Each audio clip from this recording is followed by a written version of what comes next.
Good afternoon, everyone. Good afternoon, everyone. So I know that I have a very difficult task before me this afternoon, and I will explain. So I'm holding a mic. I need to use my clicker, and then I have my iPad in front of me, and then I have to keep you engaged because we have been here since morning. That's like the hard part. But we'll try. We'll try our best. So let's just get straight into what we have to do today. And we want to talk about the new tribe of Africa. We've had a lot of speakers already, and I think at this point we will just hear the grace and go home. But again, we don't give up easily because we are not normal. We don't do normal things. So we would push and try and see what happens.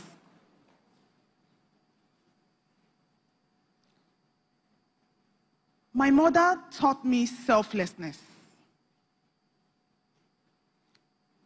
So basically for 9 years, growing up as a child, I watched her go into rural communities in Isheri Oke, Ogun State, going across the river every day to teach underprivileged children in school. She was a teacher. She's retired now.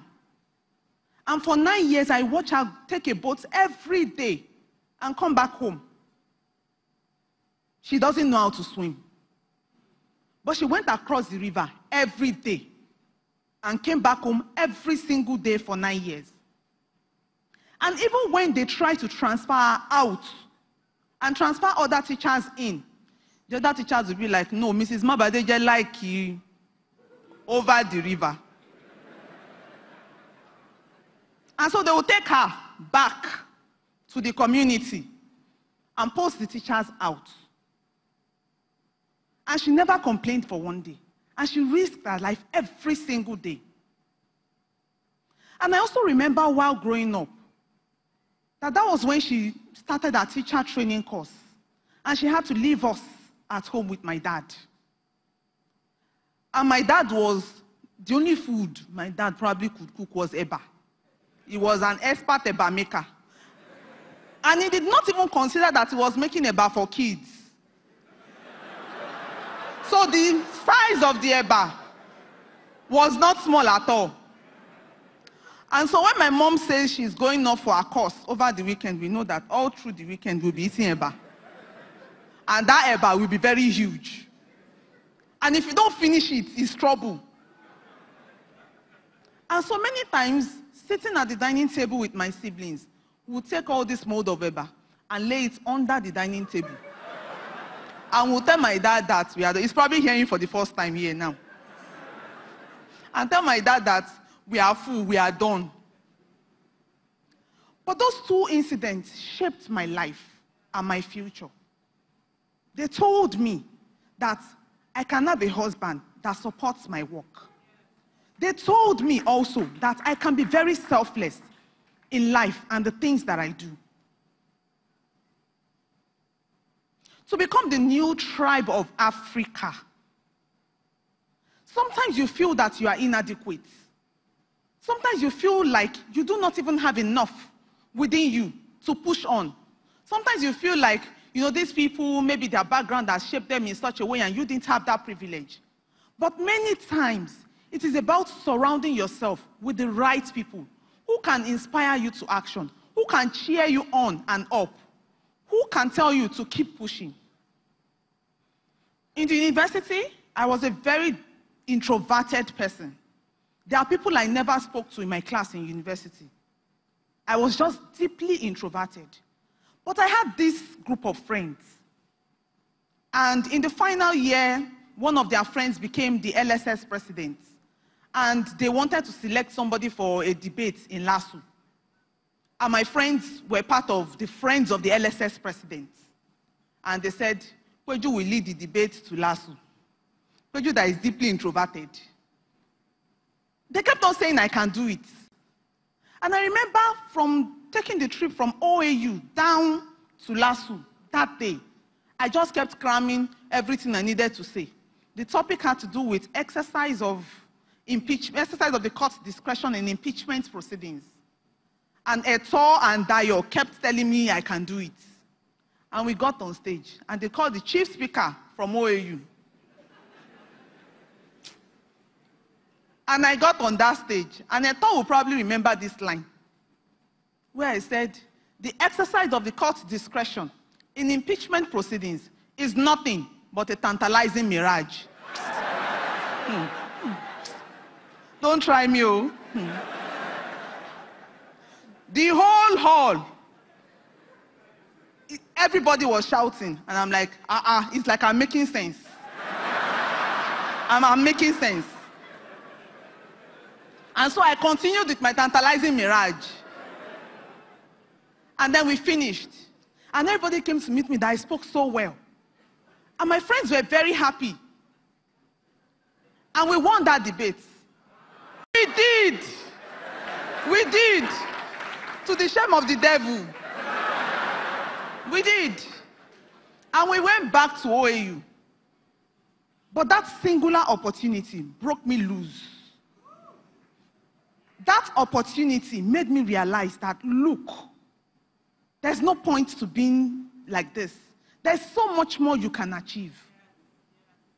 Surround yourself with the people who see gold in you, who can help you polish that dust off your diamond, and who would never ever hesitate to give you the opportunity to shine. Always. Which takes me to the second point.